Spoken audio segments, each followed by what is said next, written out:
ગોપાલભાઈ ઇટાલિયાને જ્યારે ચૈતરભાઈને મળવા જેલમાં ગયા ત્યારે એવું કીધું કે હું તો વકીલ છું. હમ. વિસાવદરના પ્રશ્નોને ઉઠાવતા હોય ત્યારે એમ કે હું તો એમએલએ છું અને કાયદાની માહિતીની જાણકારીની કે કોઈ પણ વાત થતી હોય તો એ પોલીસ પણ છે. એટલે ગોપાલભાઈ વાસ્તવમાં શું છે? માણસ, સંવેદનાનો માણસ. કેમ કે મેં તમને હમણાં કીધું કે આ બધા યુનિફોર્મ છે. ગોપાલભાઈ પોલીસ છે, એમએલએ છે, વકીલ છે, બધા યુનિફોર્મ છે. સંવેદનશીલ માણસ હોવું ને એ મેન મુદ્દો છે. કેમ કે તમે મરી જાવ છો ને ત્યારે માણસ જ તરીકે મરો. એમ નથી કહેતા કે ભાઈ કલેક્ટર મરી ગયો, રમેશભાઈ જે આપણું નામ હોય, ગોપાલભાઈ મરી ગયા એમ કે. ધારાસભ્ય નથી મરતો, માણસ મરે છે. એટલે આપણું અસ્તિત્વ છે ને માણસ તરીકેનું છે.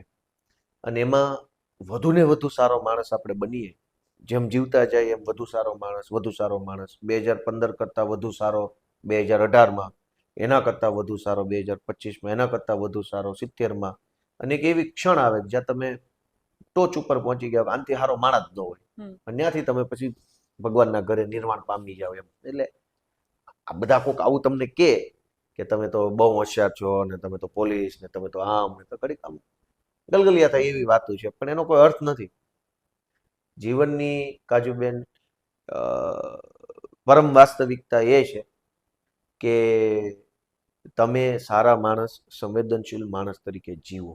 એ પરમ વાસ્તવિકતા છે. પછી તમે ગમે એ હો, પણ તમારી અંદર એક સારો માણસ ન હોય અંદર મનમાં, તો તમે ગમે તે બની ગયા. એનો અર્થ શું છે? દુનિયાને શું ફરક પડે? હાલો, હું પોતે સારો માણસ ન હોઉં તો ગમે એવડો મહાપુરુષ બની જાય, એમાં તમને શું ફરક પડે? તમે એમ કેમ ભાઈ એવા તો કેટલા આટા મારે છે.